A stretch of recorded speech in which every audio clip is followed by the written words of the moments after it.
I'm Phil, and I want to welcome you to our special celebration, really reflections on Holy Week or Passion Week. I've picked my purple outfit today because purple has long been associated with Passion Week in the history of the church, and I just think this will help us focus on this. Even though today is Palm Sunday, I want us to focus over the next 7 days on the 7 last sayings of Jesus on the cross. And just to get our minds warmed up about this, 12 years ago my dad died, and the week before he died, our daughter Emily, who's an adult, and she says to us, "Hey, is Papa okay?" And I said, "I think so. I mean, he's fought lots of health things. He was not a young man." And I said, "Why?" And she goes, "I think he just called to tell me goodbye." And I said, "Well, he always says nice things." "No, this was different. This was like, Emily, this may be the last time I get to speak to you."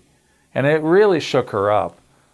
I think he did know something was coming, because a few days later, on September 7th, we got the word that he had left this earth and had taken up new residence in heaven. Interesting, after that, a couple of days, our son goes, "I'm not surprised. He lives far away." And he said, "I'm not surprised." I said, "Why is that?" And he says, "Because Papa called and he basically told me goodbye. Like he had some things on his mind he really wanted to say." There's just an extra gravity to final words.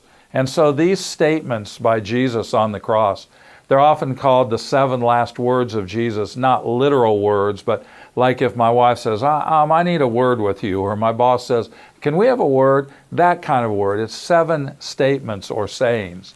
And the first of these is found in Luke chapter 23. And in that chapter, there's this long procession as Jesus carries his cross through Jerusalem and eventually to the Mount of Calvary. And Simon from Cyrene is drafted to help him bear that burden, but it's really Jesus alone who's carrying the burden of the cross and what's going to happen there.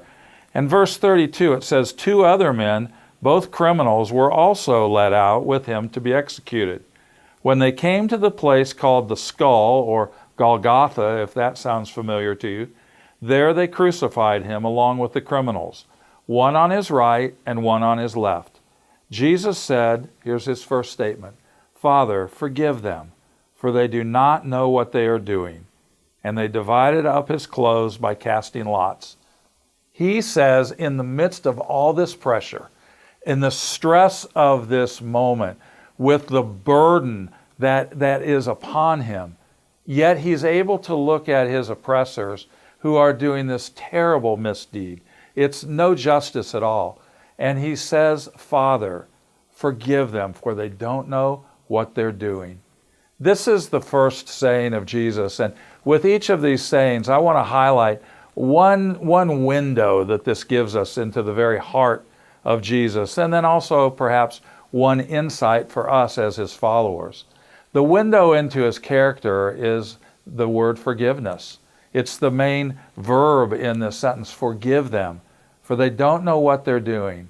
And this is just an inseparable part of Jesus' character. You can't discuss Jesus without focusing on forgiveness.